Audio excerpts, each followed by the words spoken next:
Welcome to the SOS Save Our Soccer channel. Thank you for tuning in. And if you like it, click like, subscribe, and if you like it even more, share it if you don't mind. Thank you.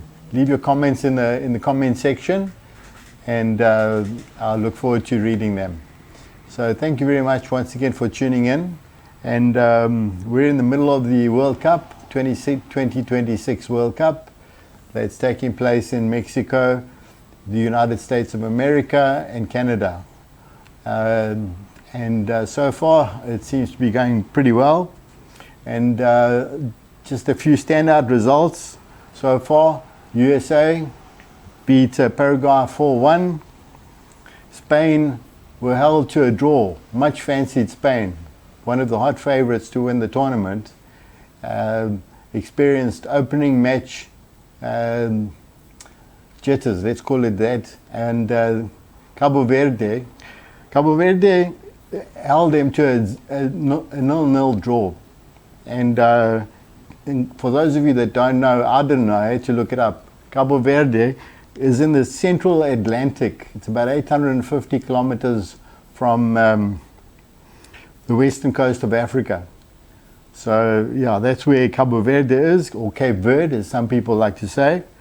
Another standout result was Germany. Germany annihilated Curacao,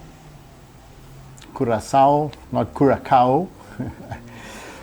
Germany beat them 7-1. It was quite an interesting match. For those of you that don't know where Curacao is, because I didn't either, it's a Dutch Caribbean island in the southern Caribbean Sea near Venezuela. That's in the southern hemisphere of the Americas, near South America. Other standout results: Norway beat Iraq 4-1.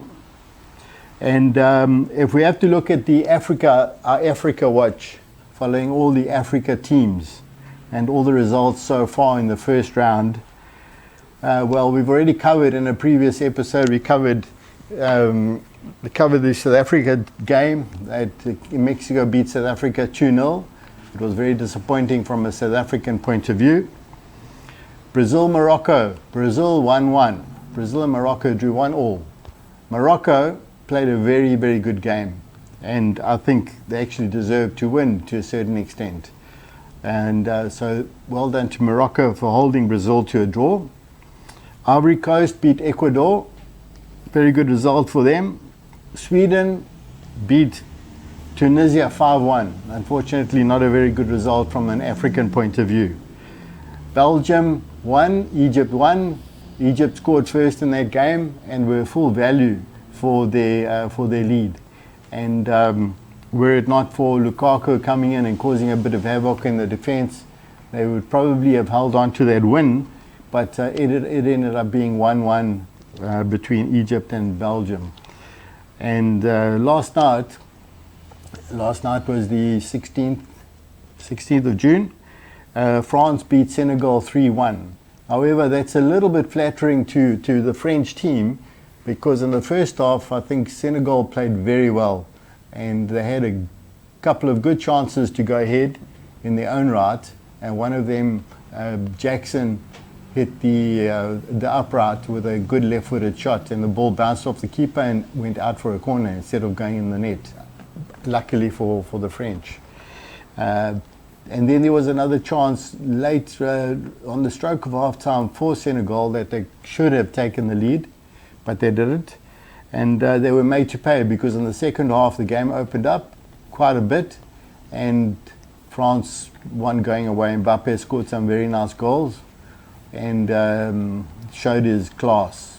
Although leading up to that, he had shown signs of being nervous. His touches were bad, finishing wasn't that good, but he more than made up for it in the second half, as did the rest of the French team.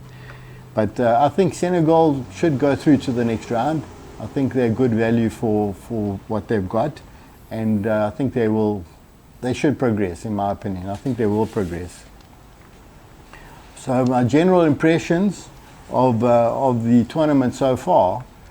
Well, first of all, the new rules that FIFA has introduced to speed up play, I think they're working, because You don't see players dilly-dallying over throw-ins, and like Arsenal have done for the whole season, as well as goalkeeper restarts, goalkeeper gets the ball back into play pretty quickly, and you don't see that many players rolling around and pretending to be hurt and pretending to be fouled. I think generally the officiating has been good, because we don't see so much of that play acting that we normally see, especially in the English Premier League. So from that point of view, I think it's been good. And then also in the France versus Senegal game, the referee, there was an appeal by France for a penalty on Mbappe. He thought he was fouled by the defender. The referee, his on-field decision was no penalty. And he was called to the VAR camera on the side, the screen, by the VAR guy, and the referee stood by his decision to not give that penalty. And I think that's refreshing to see that.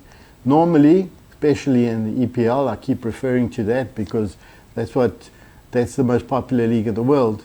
But even across the other leagues in Europe, you'll see that when a referee gets called to the VAR camera, invariably it's to give that decision, to give a penalty.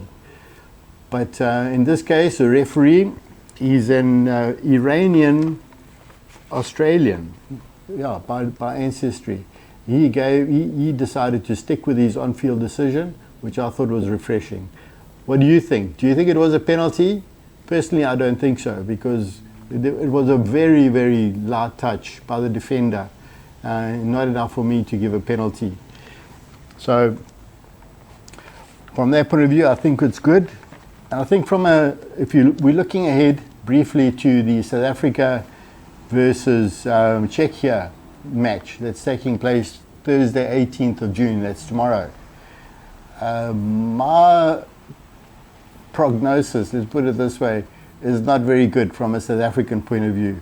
As I said before, well done to the coaching team and the players for getting South Africa qualified to the World Cup to be able to represent the country there. That's an amazing achievement, especially since we hadn't been there for a good number of years as a South African.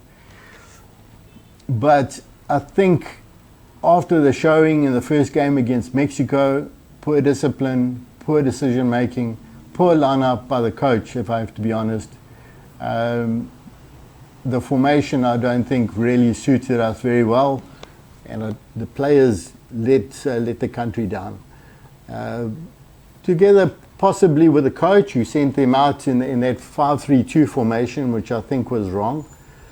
And do you think that he should go out in the same formation against Czechia, or do you think that he should try something different, something more standard, for example like a defensive 4, 2 holding midfielders, 3 across the middle, then 1 up front, and then obviously as the game changes, whether you're defending or attacking, then that formation will change. But you'll start from a position of more stability from the back, because South Africa needs to win. They need 3 points to have half a chance to get through to the last 32. However, the problem is that Czechia also need to win. Czechia lost their first game against Korea, and they need to win. They need points. A draw for them will not be good, because only a draw will see them having to win against Mexico in the last game, which I'm sure that they don't really want. So they're going to be going all out to beat South Africa tomorrow night. So both teams need a win. So hopefully it should be a nice open match. And however, from a South African point of view, let's at least try and restore some pride in what our football nation is capable of producing.